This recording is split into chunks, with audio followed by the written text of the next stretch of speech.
Then what you do is you take that journey and you start data mining keyword data. Now, keywords, it's a wonderful topic. People are asking me for years, is keywords dead? What role do keywords have? Keywords are great direction on understanding intent of a user's behavior.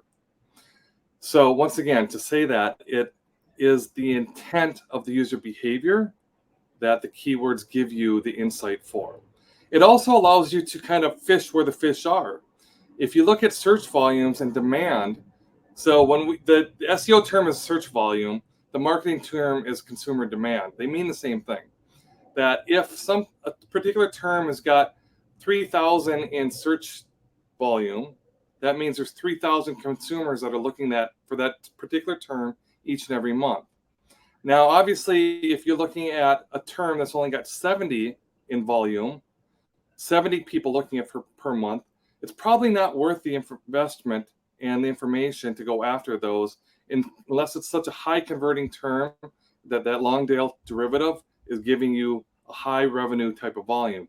But overall, what we want to look at is go after the terms, go after where the consumer demand or the volume is high. And these are representations of what type of pods or areas to fish in, because that's where your consumers are actually looking for the information. So when we look at how do we do the keyword research, we're looking and we're taking this under consideration. The first thing that we do is we look at your existing footprint. Now, if it's a net new site, you don't have this, but an existing site, you have your existing one. This is going to start and jumpstart your seed list of your keyword file. Then we're going to look at your competitors and pull their footprints. It's all public information. You can get through a lot of tools like SEMrush, and you're going to do an expanded keyword research. You're going to start overlaying gaps. What do they have that you don't have? And you're going to start bringing those in. And mostly what I'm talking about is a non-branded query. Obviously, we're not going to look at other people's branded terms, but the non-branded is really important as we kind of go after new prospects. So you're going to look at expanded research. And within the expanded research, you're going to look at a way to kind of look at rich media snippets, things that trigger maybe local intent, areas where it's video triggers. Now with the ChatGPT and the generative AI results, you're going to have which ones are triggering generative AI, which ones are going to be more human-based, like a review or a comparison. Those are going to be more human-based. So you're going to bring all of these into consideration, and you're going to start putting together a master seed word list. And this master seed word list, then you're going to start going through and pruning it and kind of removing the low volume. You're going to remove the things that don't have a strong business context. And you're going to end up with a final core list.